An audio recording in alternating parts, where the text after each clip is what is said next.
Is it going to be a quiet show? Like, there's so many things going on at the moment. Does that put a little bit of a cloud over what's going to happen here? I think the accident last week obviously was a very tragic event. We are all working hard in this industry for this not to happen. So when it happens, it's a big setback. But yes, we have a slow start in the show, but I think it will be a good show.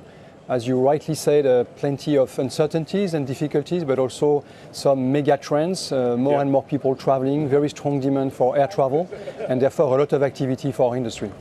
You talk about the uncertainty. Thomas, your CFO, was saying the other day, I think it was on Friday, talking about the idea that maybe there isn't the visibility on buybacks right now because of the uncertainty that exists right now within the industry. Like, how much uncertainty is there? How much visibility do you have? How confident are you in the targets you're setting yourself right now?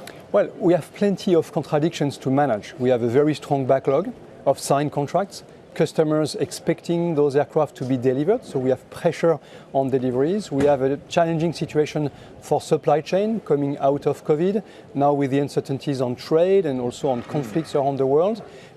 So we're pushing hard to be able to fulfill our obligations toward our customers. They count on us, but it's an uncertain world, so we have to also to is it getting more uncertain or less uncertain? I think it's a contradiction. It's full of contradictions. Mega trends are there. Yeah. Demand for air travel is there. That's a fact. It's growing. Yep. So we have to serve that demand.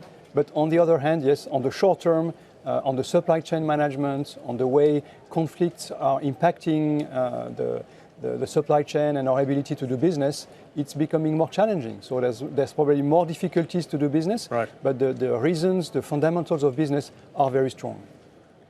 What are the challenges right now? What do you not have enough of? We've talked in the past about engines. Do you not have enough of those? Seats, toilets? Where is it right now that you're facing the challenges right now? I mean, the uncertainties that are weighing on us are trade. Yep. Obviously, tariffs.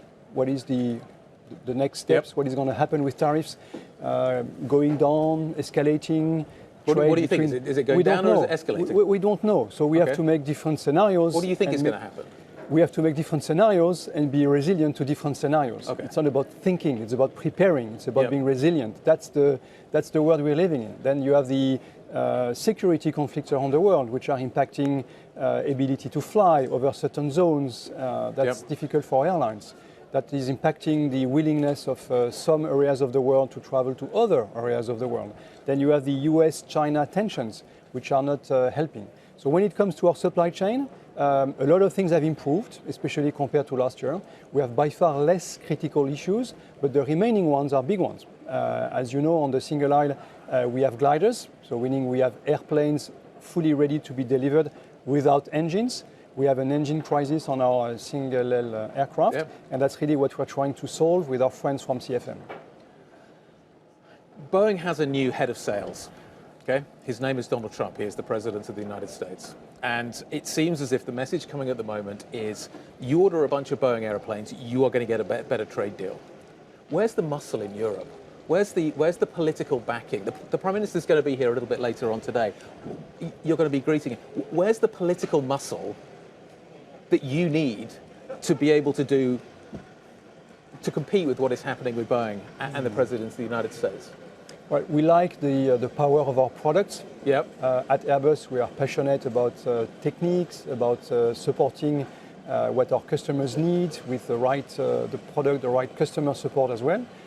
And we have also a good sales guy at Airbus, probably less known than Trump from the public, but well known in the industry. So we are trying to promote our products on their own merits.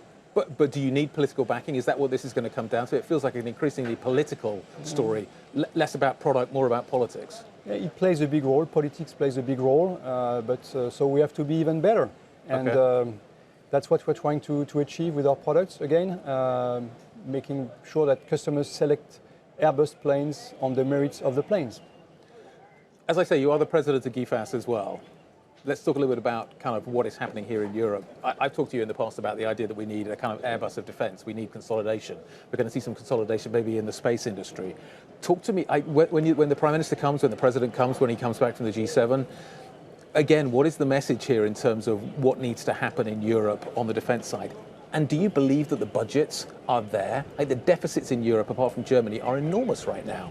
Can Europe afford to rearm in the way that it needs to to deliver the kind of defense industrial complex that it needs to deliver if it wants to defend itself right now? I think Europe has understood, and most of the large countries of Europe, that they need to step up in defense, that Europe needs to take care of its own security, and that they will be, in the future, they will get less support from the United States because the US have made clear that Europe has to take care of their own security. And we have security issues at the border of Europe with Ukraine and Russia. So I am convinced that the countries of Europe know that they have to step up. They will put more money. They will spend more money in Europe. You think the money's there? Are you confident the money's there? Money will be coming. We see the early signs, but very strong and clear signals that the money will be coming, that the budgets are increasing. Sure. Probably not as fast as what is publicly said, but it's going to come. Germany will be very committed. Other countries will be committed. So money will come. There will be more money going to security. The money will be spent in Europe more than in the past. In the past, the majority of the money spent for defense acquisition was spent to non-EU companies, mostly US companies. This will change progressively. And the money will be spent more wisely, meaning with more cooperations, creating scale. And as you know, we at Airbus are experts in creating that scale. We did it in commercial aviation, in helicopters, as well in missiles with our contribution to MBDA. And we are currently working to create scale in satellite manufacturing and services with our competitors, with our friends from Thales and Leonardo. When does that get announced? When are we going to see that deal? Well, that's something we've already explained. We are moving forward into the steps of discussing with authorities for the antitrust and creating the case together. So it will come later in the year, but that's something we are very focused on, creating scale in space.